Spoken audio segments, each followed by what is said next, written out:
নমস্কাৰ। আজি মোৰ মায়ে তামোল গছৰ মাথাটো বনাব। ইফালে মিছা মাছ ভাজি কৰি ৰাখা। এইটো খাবলৈ বহুত ভাল, কমলীয়া হয়।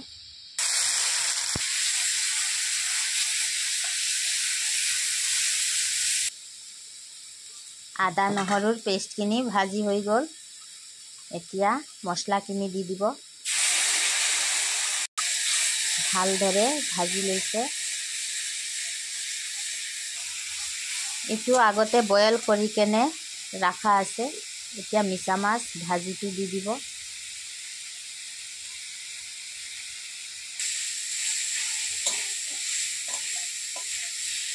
এইটো বনোৱাটো মই মাৰ পৰা শিকিছোঁ। ময়ো বেলেগ এদিন ট্ৰাই কৰিম। সদায়তো পোৱা নাযায়। বতাহৰ লগত তামোল গছটো পৰিছিলে, তাৰপিছত মায়ে কাটি কেনে আনি বনাইছে। তো খাবলৈ বহুত টেষ্টি হয়। আপোনালোকেও এনেকা ঘৰতে বনাই খাই চাব, ভাল লাগিব।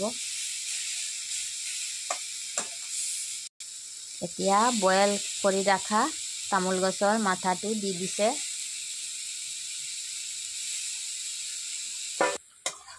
ভাজিখিনি হৈ গ'ল। ভাল লাগিলে আপোনালোকে বেছিকৈ মাৰ কাৰণে লাইক, শ্বেয়াৰ আৰু ছাবস্ক্ৰাইব কৰিব।